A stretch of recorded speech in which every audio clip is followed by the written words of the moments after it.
sao ấy gửi kiss me mà nó kêu nhọc em cứ lát anh ạ, lát thử lại chắc được á.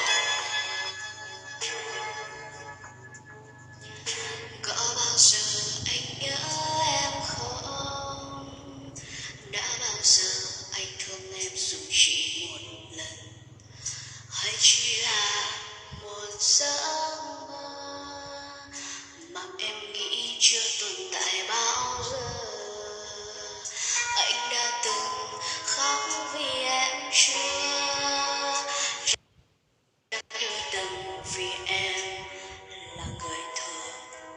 Hãy xin dùng để gọi kém yêu thương, cất ở nơi mà không một ai biết được.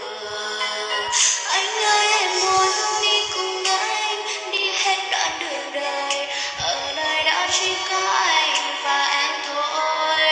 Nơi em bình yên, nơi em muốn tất cả là sự thật, nhưng điều đó chẳng có lắm phải không? Bên anh giờ đây chẳng có hơi ai tràn đầy, em cứ vã nhưng anh lại vã cũng bằng không. Anh ơi em sợ lắm, em lạnh lắm khi đó là anh về, dạ vẫn như em thương em có được không? Từ nãy đến giờ toàn ra mì hả các anh? Sao lại gớm ghê thế nhỉ? Hơi bỏ bỏ. Nãy giờ toàn ra mì á.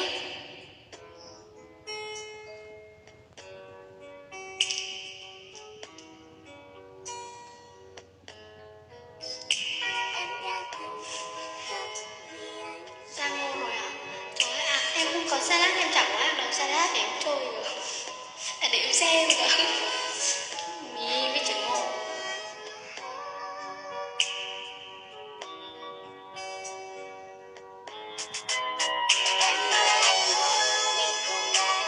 Đi hết đoạn đường đời, ở nơi đó chỉ có anh và em thôi.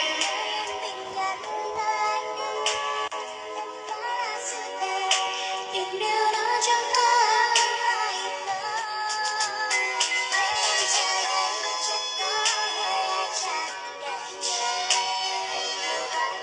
có, chị có. Để đăng nhập vào hả? Để đăng nhập vào xem hả? Mãi xem rồi ai vào chả biết thôi, chị nghe được rồi. Lát chị lốc vào xong chị chọn, chị kêu xin mã nhé. Bây giờ cứ đánh chua rốt thôi. Anh chưa bao giờ ra thì thôi. Bao giờ đánh tiếp thì bao giờ ra thì thôi.